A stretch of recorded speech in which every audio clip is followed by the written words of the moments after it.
everybody, how are you tonight?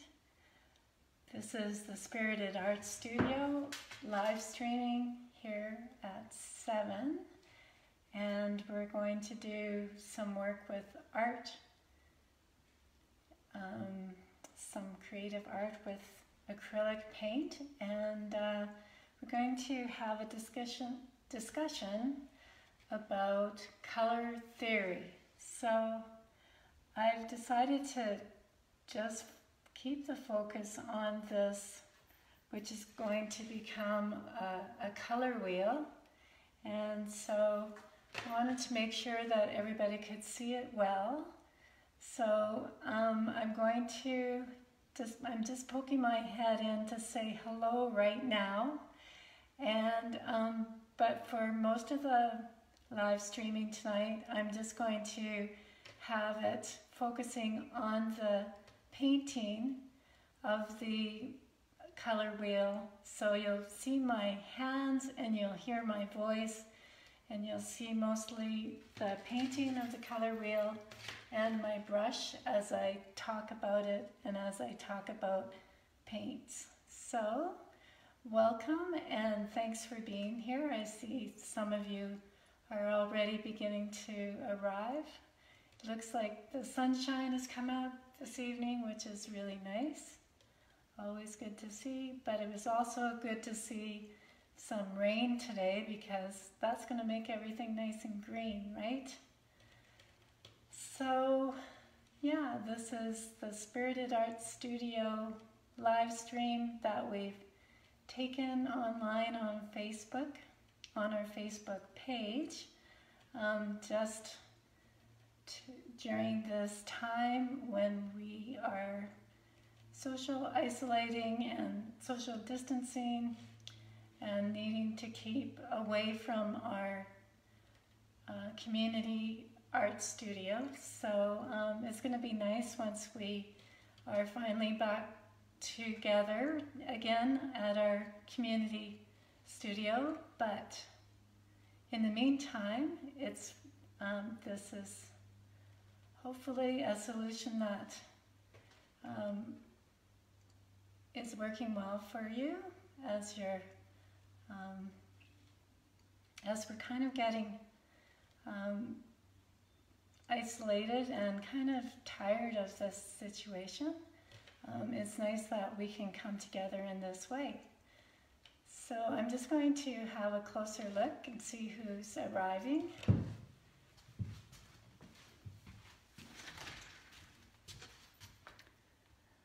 Hello Marie, good to see you, and hi Pam.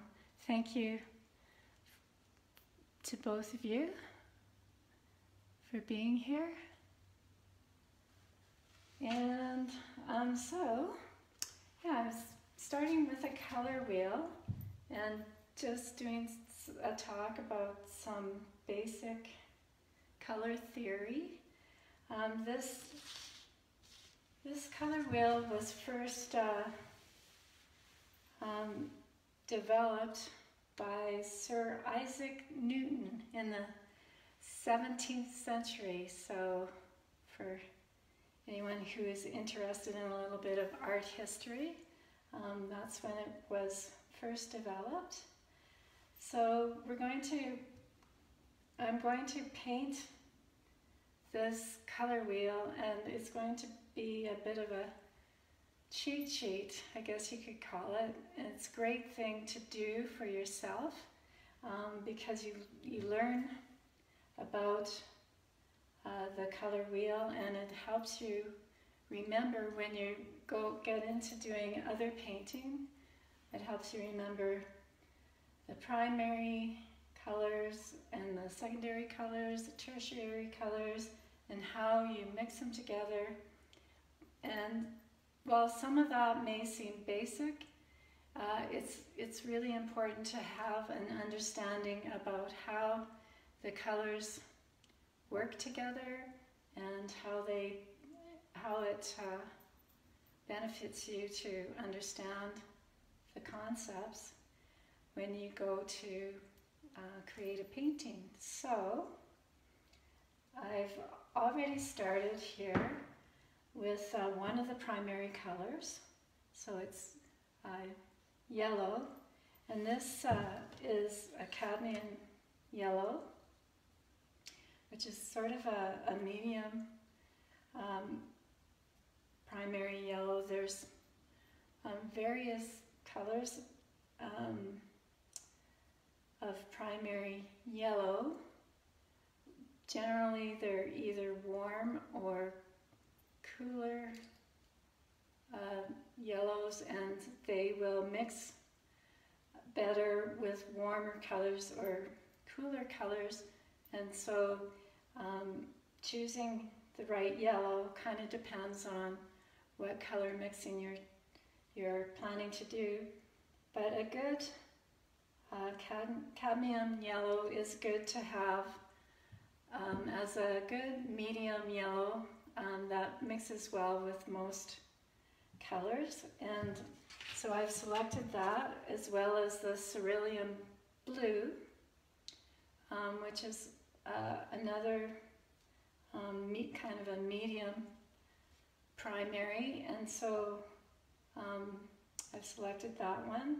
And then the other primary color, so yellow, blue, and red. So I've chosen this magenta red, which is kind of a cooler red, but I find that when you mix it with cadmium yellow, it makes a nice orange.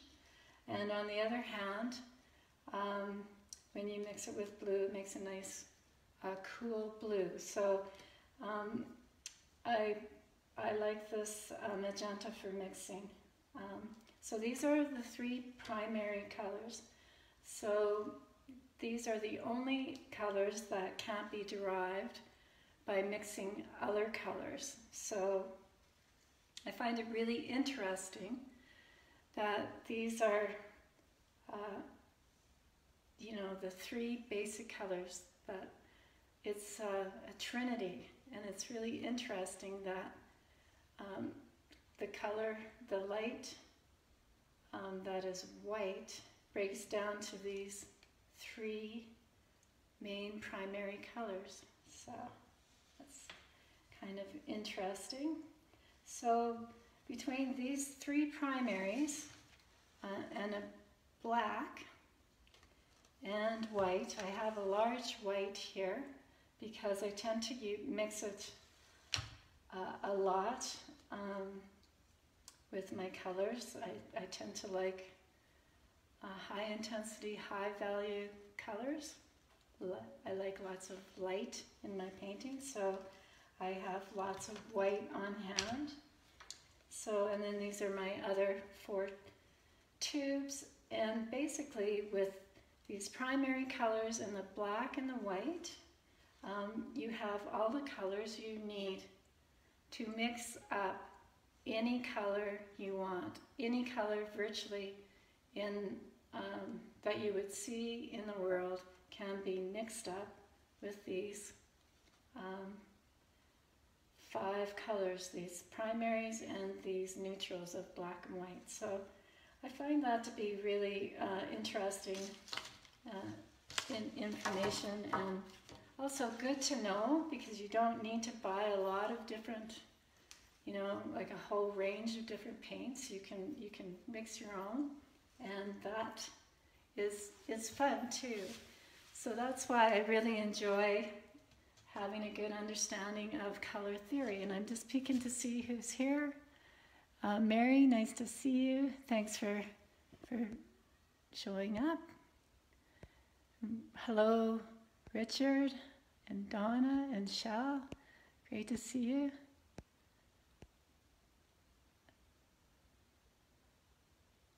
And Mary, I see you've got a link about color theory. That's awesome. We'll have to all check that out. Also, always appreciate information that is being shared, and also I really appreciate as people are sharing their artwork. Really is wonderful. As this is how we develop as a community, when we're sharing together. So I'm just going to, I've got this blue paint that is ready to go. So I'm just going to add this to my spot on my color wheel. That is for the blue hue. And so I just want to talk a little bit about the terminology. A hue is a fully saturated color. It is one of the colors that you would find on this color wheel. And this color wheel is made up of 12 hues. And so they're the primary colors. And then the primary colors, when they're mixed together, basically half and half, which I'm going to about to do.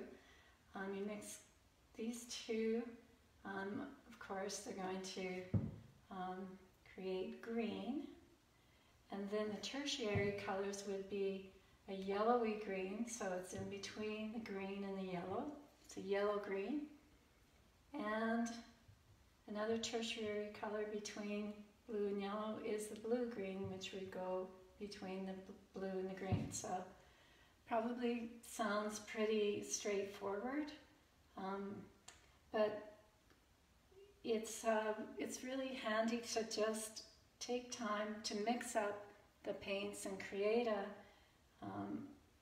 color wheel for yourself to just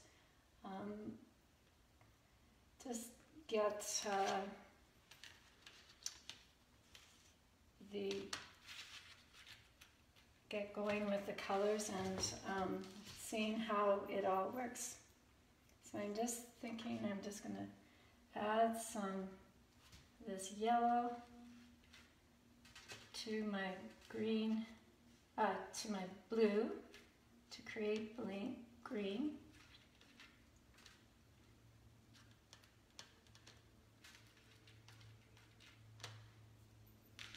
Okay, so taking this yellow and mixing it up.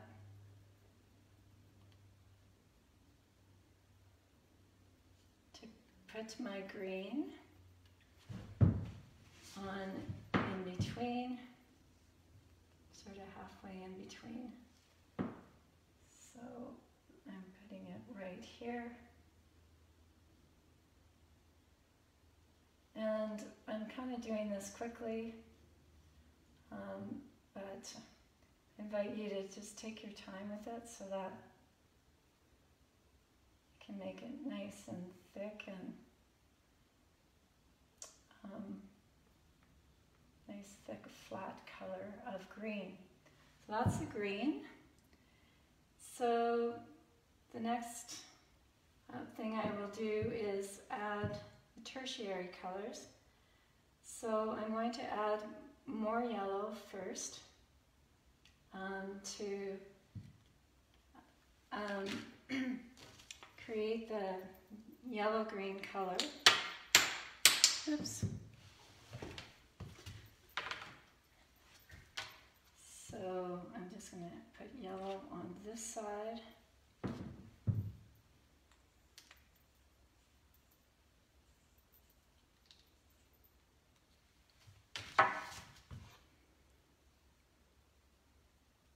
Hi Cecile, nice to see you.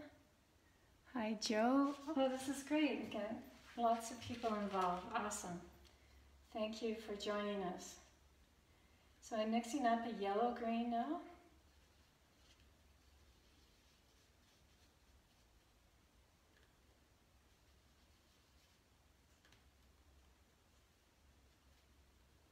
And I could take extra time to make sure that there's enough yellow mixed in to have a good contrast between the yellow and the green to make the yellow green. So hopefully this is making sense as you see me add it.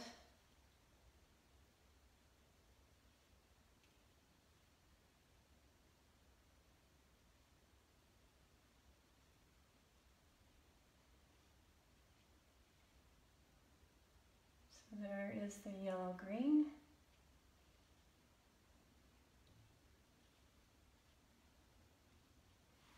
And you'll notice I'm using just a plastic lid. I like using recycled plastics just because it's good environmental thing to do, but also they're just really handy. So this one happens to be a cottage cheese lid. Lids are great for the palette, and the actual container is great to hold the water. And for acrylic painting, the water really is mostly just for cleaning your brushes as you change colors. You don't really need to add water to your paint, generally speaking, but I'll be talking more about adding water and adding other media such as gels and different things on our next session. So I'm sticking basically just with the paint tonight. So what these colors on the color wheel also are termed as hues. So each one of these colors on the color wheels are hues, each of these 12 colors that I'm going to mix up. And these are colors that are fully saturated. So they're colors in their most pure form on the color wheel. So this is just one term that I wanted to bring up. So I'm going to add the next color on this side, which is the blue-green. So I've just gone to the other side of my palette, and I'm mixing up the blue with the green that is already in my brush.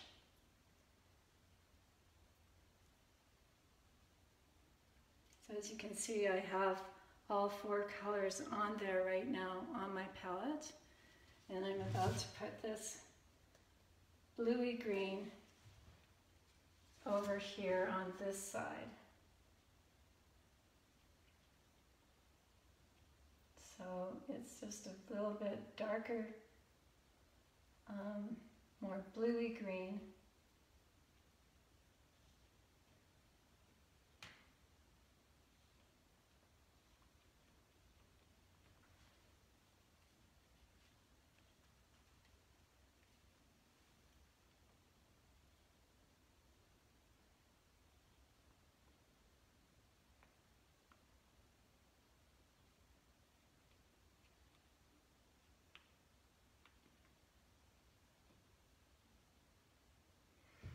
So there we go with the primary colors of yellow and blue.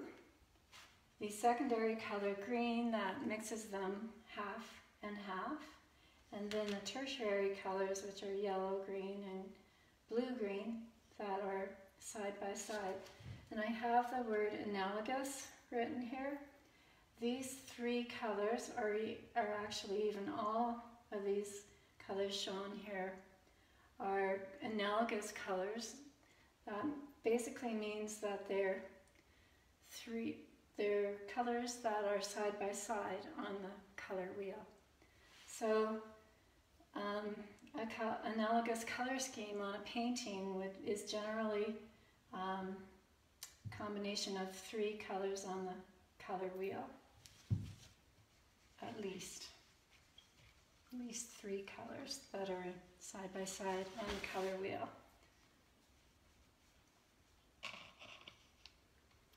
So the next color I'm going to paint up is red. And red happens to be a complementary color of green. So when you think Christmas colors, red and green, they are the colors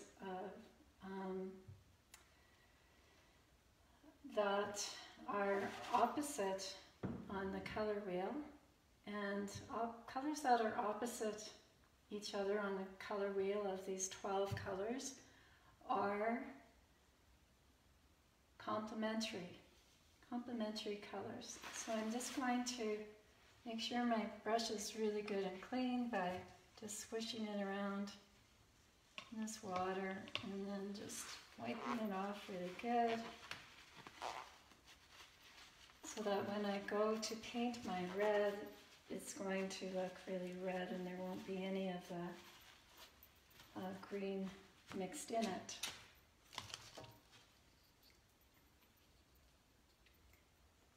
I'm also going to switch to a different color palette for my red.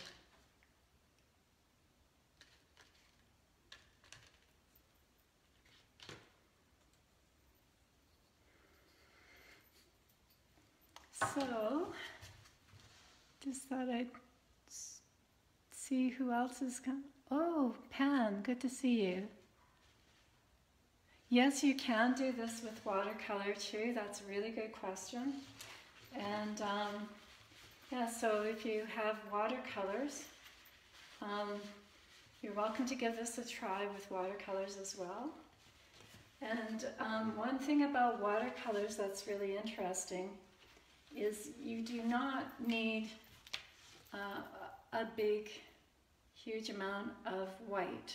With watercolors, the white of the page is how you lighten your painting. So you dilute your watercolor pigment, whatever color it happens to be, by adding more water. So that's a little bit of information about using watercolors. And but I'm just going to carry on here with the acrylics, because I find that acrylics, just because of the thick viscosity, so viscosity of paint it just means the thickness. So acrylic paint tends to have a nice thickness. So this is my red, and so this is a magenta. So I don't know if you notice, or if you remember seeing on the TV screen when it shows colors that are, when it looks like bugs and it just separates into all these tiny colors, and the colors are magenta, yellow, and blue, and white and black. And that is typically happens because in the digital world, just like also photography as well as painting, this color theory applies. So just for interest's sake. So when you take a prism and you you fracture the sunlight through a prism, you'll see the three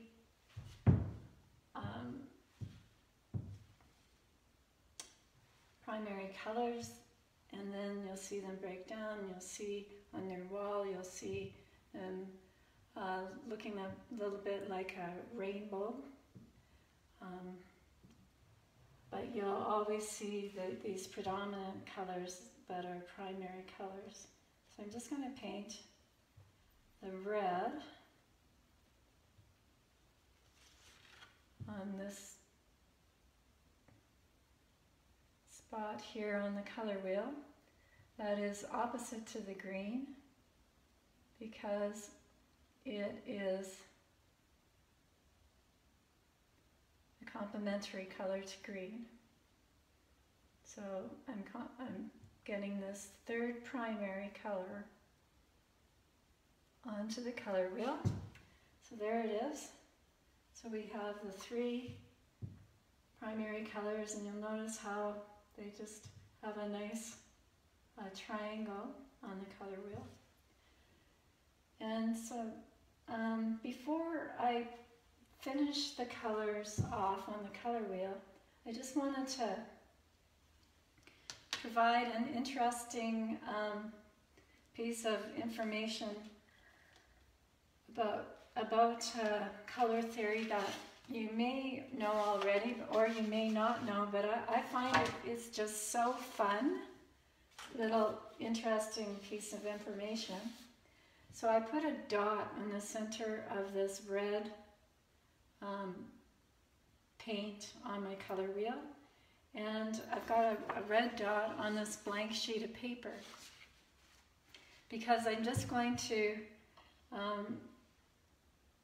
demonstrate an interesting experiment that you can try for yourself that shows how you can see the dynamics of color theory play out by looking at the red shape and focusing on the red dot in the center of the shape, and just allow your eyes to just focus and just gently focus on that red dot for about a good minute. And then you focus your, and this is really happening really well right now for me, and I just love it, how well it works. I focus on this dot on the center of this page. I can see the shape coming out in its complementary color. I can see a green shape. It's really faint, and you just want to have a gentle focus. You don't want to stare like with your eyes bugged out. You want to just gently have your eyes just gently open and just, you know, focus on the dot here, and then for a few minutes, and then focus on the dot on this white page, and you'll see the same shape appear in its complementary color. So that's just a cool, fun tidbit of color theory information, and it's kind of related to the light part of color theory, more so than the paint that is the sort of the subtracted light, as opposed to color theory that is distinctly about the light, such as fracturing light with a prism. So color theory is quite complex, but we can break it down into the simple terminology, and the color wheel is really the essential piece that is important for us. So far we've talked about primary colors and secondary colors and tertiary colors, and we're going to fill in all the rest of the color wheel with all of those colors. We've also talked about the analogous colors, which are side by side on the color wheel. We've talked about hue. So a color that is on the color wheel is a color in its purest form, and that is referred to as the hue. So for example, red, if you added color to it, such as a darker, like a black to it, and became a darker red, it would become a sort of more like a burgundy. The hue of that burgundy would still be referred to, the red in the burgundy would still be referred to as the hue. So the color would be burgundy if you added black, but the hue would remain red. So that is the hue. So we're going to talk about these other, this other information, such as value, tint, tone, shade, and high key and low key themed paintings, and we'll see how far we get as we go along the color wheel with this terminology. And then we're going to also talk more about color schemes in the next session on Wednesday afternoon. And I'm going to have a canvas out, and we're going to use the canvas and use some techniques with acrylic. And I'll just kind of demonstrate some common techniques that can be used with acrylic. You can also experiment with them and use them with watercolor, but they generally work best with acrylic on canvas. So I'll be showing you that on Wednesday. So I'm just going to carry on now then with finishing the colors on the color wheel. So I'm going to add yellow to my red that I have on this palette.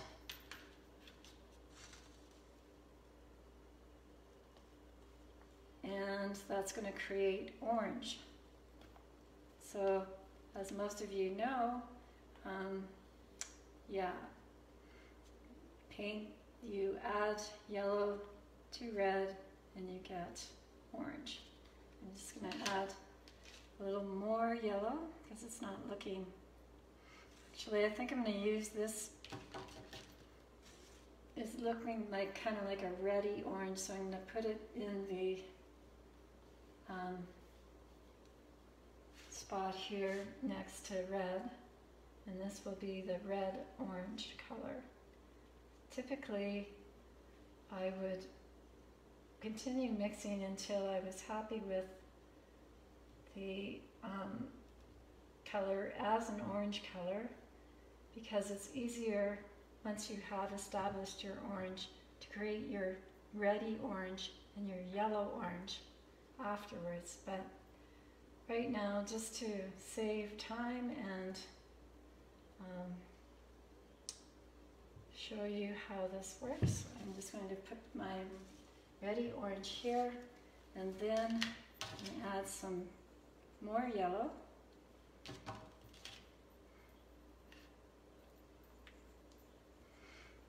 Yellow is the lightest color. In terms of value, it is the color that is most closely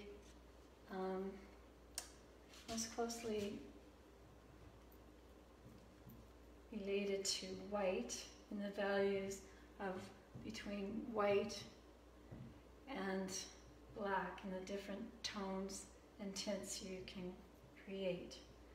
So now I've added lots of yellow, and so I've got a nice medium orange color here, so I'm just going to add that to this spot on my color wheel. There's not a lot of contrast between the orange and the reddish orange, but I think it's enough to show the difference. I think I could, though, just add a little more yellow to give it even better contrast, but I'm just going to move along and add the next color. I have these handy hand towels here in case things get spilled or get messy, and I highly recommend doing that. One thing I really like, though, about acrylics is that they are easy cleanup, they are water soluble, so that works well. So this is a nice contrast, I think, between the orange and the yellow. It's a nice yellowy orange. So that completes that section of the color wheel, the warm colors between red and yellow, the oranges. So these colors obviously would be great color choice for doing a fruit bowl of apples and oranges. And the great thing about the complementary color green would be for using it to shade your fruit in the fruit bowl.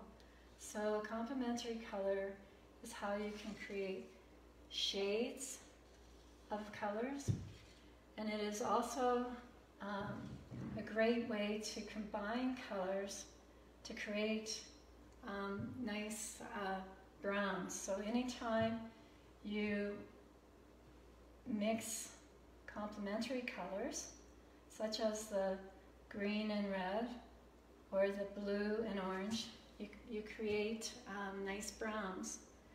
So although there is no brown on this color wheel, it is easy to create shades of brown using colors on the color wheel. So that is information about shades. So shades are just wonderful to explore. You can get a whole range of shades, and it's really important to understand the different shades that you can create by mixing combinations of complementary colors together, and seeing how they look. But generally speaking, for example, Monet and his famous master painter of the Impressionist painting in art history, when he painted his haystacks, there were a whole range of yellows and oranges, but mostly they were yellow. And if you look on them, on these paintings, you'll see that in the shade of the haystacks, you'll see the colors that range in the complementary colors on the other side of the color wheel. So as you look particularly to the Impressionist paintings, it's neat to study how they use color in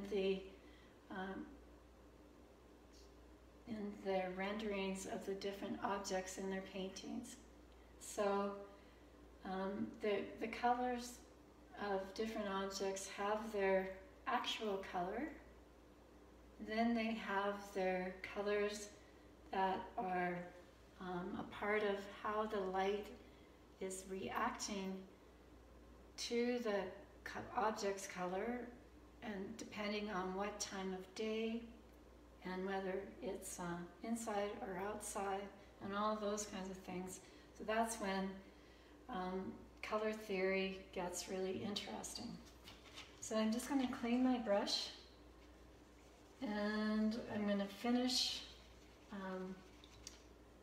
my painting of the color wheel, and the final side of this is going to be finishing with the violets. So I'm going to mix the blue and red primary colors to get violet, and then blue violet and red violet. So, and then I'll be finished. And those are, as you may recognize, we're going to be finishing all the colors of the rainbow. So, there are also all the colors that you would see in a prism when you fragment the white color that comes from a sunbeam. So that's white light is fractured into the three primary colors, and then additionally the secondary and tertiary colors that have showed up in this color wheel. And the main reason why the color theory is in this wheel is so that shows the complementary colors opposite each other. It shows the analogous colors side by side. It helps you look at how you can do triadic color schemes. And so color schemes we're going to be talking about more on Wednesday.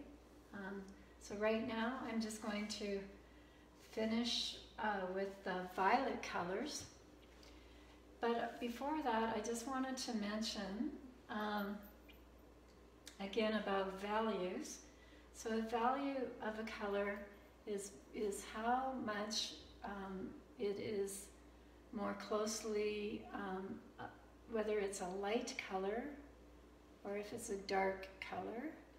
So if you imagine a black and white photograph, for example, it would show yellows to be very much lighter, and the colors on the opposite side, the violets, are the darkest colors, and so they would show up darker in a black and white photograph.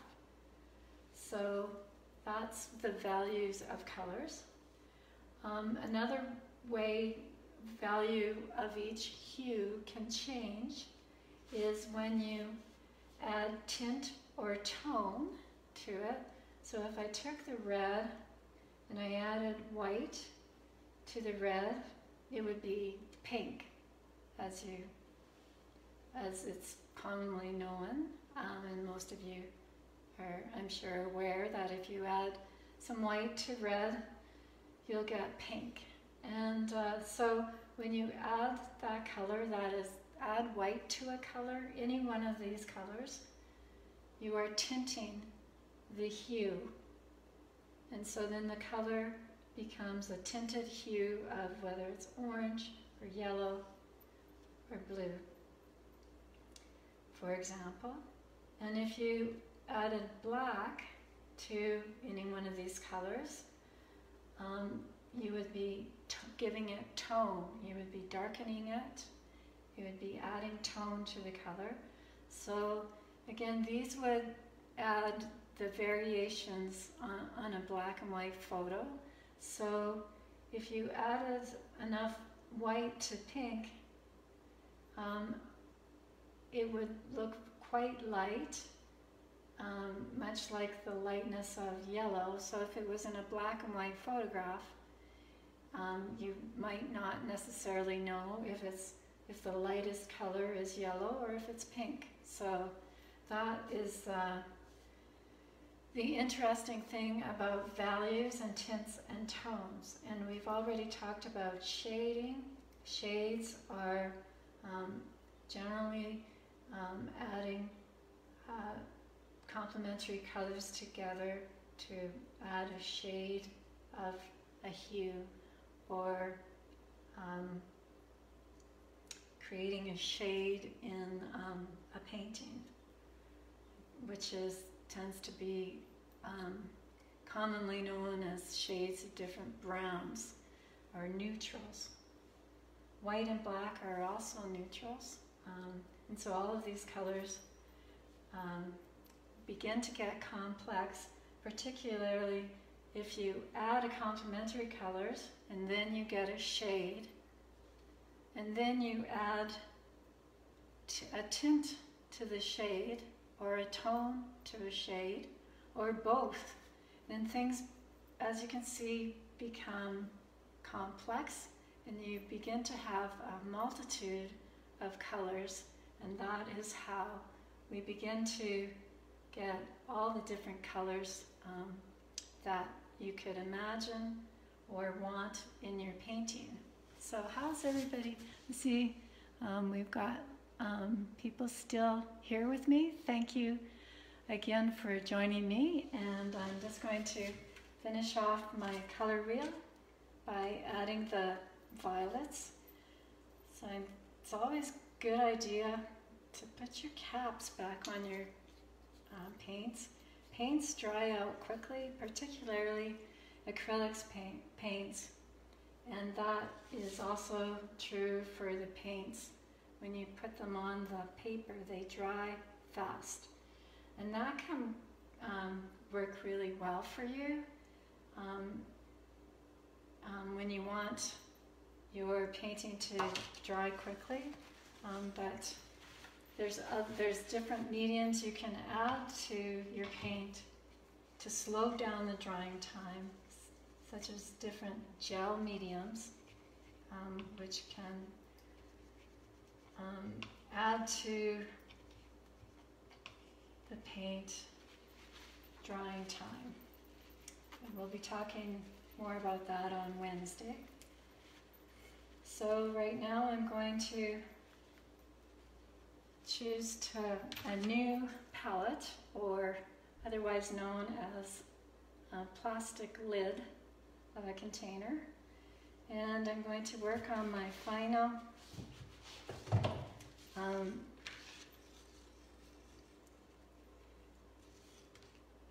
portion of my color wheel. I'm going to add red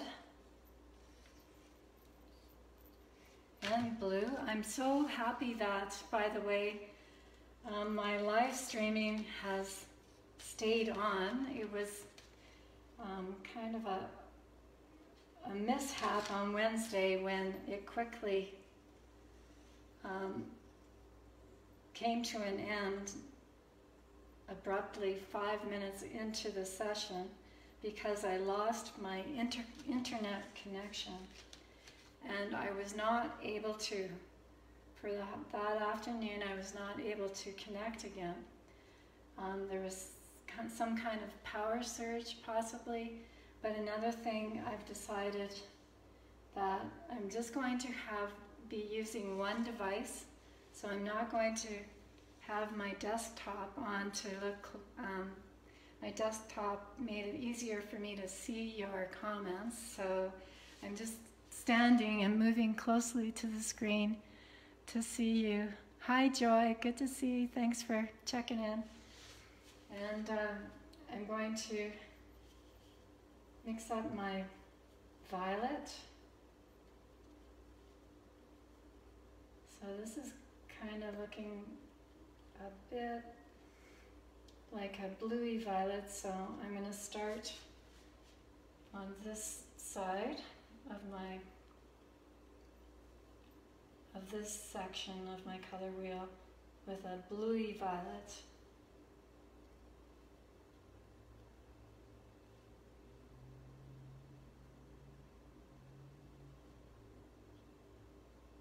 Just to save time and save paint. But again, an easier way to make sure you have more definite contrast between your blue and violet and so on is by mixing half and half first. So I'm going to add a little more red to make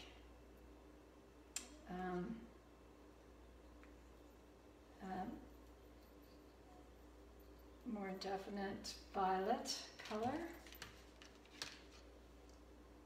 So I'm adding it to this palette, just in this one area.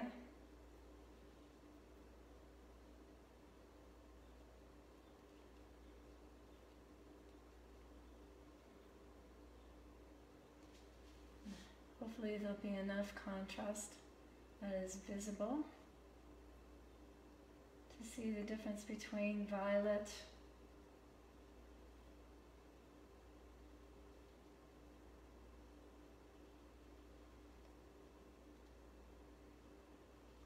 so violet is the secondary color, as are green and orange,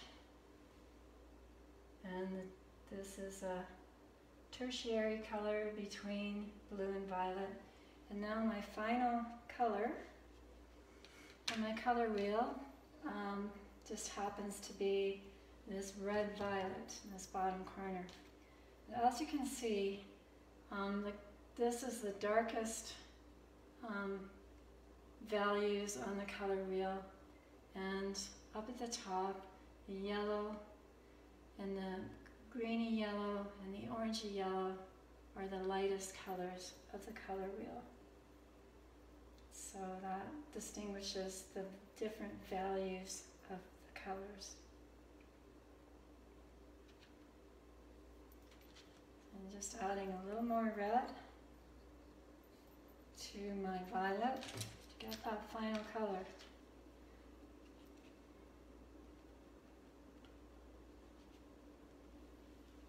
Mixing it up. Another thing you can do is just check by looking at close to see how it compares and to see if there's enough contrast between the violet and the red for your tertiary reddish violet color that you're going to put in this last section.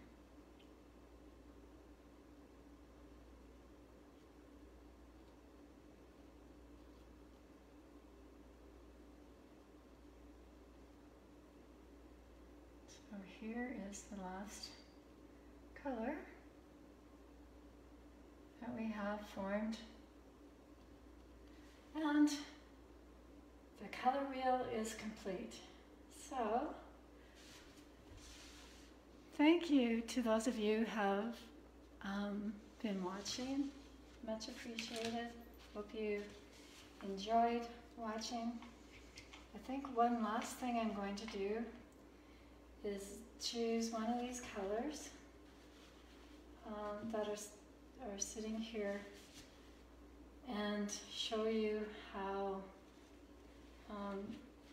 you can add white for a tint and black for the tone. And so I'm going to just add some white, I think, to this orange color,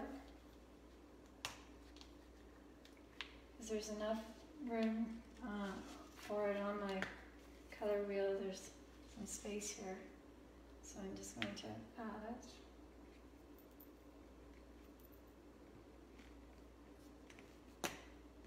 Oops. Kind of like ketchup. When it come out, and then got a whole big blob. So I'm going to mix that up. And I've just switched colors. Switched brushes so that I didn't have to take time to clean the brush I've been using. And that is a quick and easy solution when you're painting and you want to quickly go to a different color. You make sure though and put your other brush in the water to soak, because if you don't, you leave the brush out of the water, the acrylic paint can be very harmful as it dries on your brush, and you won't be able to even clean it out. It just dries in like plastic. That's really what acrylic is plastic. And the interesting thing about that is all of these paint palettes I can reuse over and over, because as the paint dries, it becomes plastic, and anything you put over top will not blend with it. So that is one major difference between acrylic and watercolor paint, because as soon as you add any color to a watercolor paint, you are going to, it's just going to affect the color, because it is not like acrylic. It does not dry like plastic. It dries like something that is water soluble, and it remains water soluble. So that's just an interesting piece of information. That is the difference between acrylics and watercolors that you may or may not already know. So So this is my tinting color of orange that I'm just going to put here.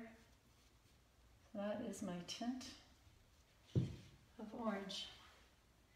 And so if I added black, it would be a tone of orange. So that's tinting and toning. But I've used up all my orange for tinting. So if I was to add black to this tinted orange, then that would not necessarily be a tone of orange. It would be a tone of white tinted orange. So that's again the complexity of mixing colors and how they can be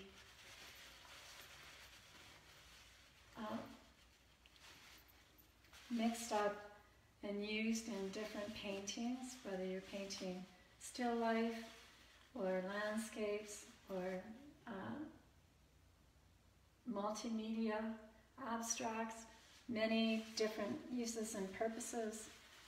You can mix up any one of these colors and add tints and tones and shades and accomplish getting virtually any color that you may desire for your painting. So I hope you've had fun watching. I love color theory, and so I could talk about it all night.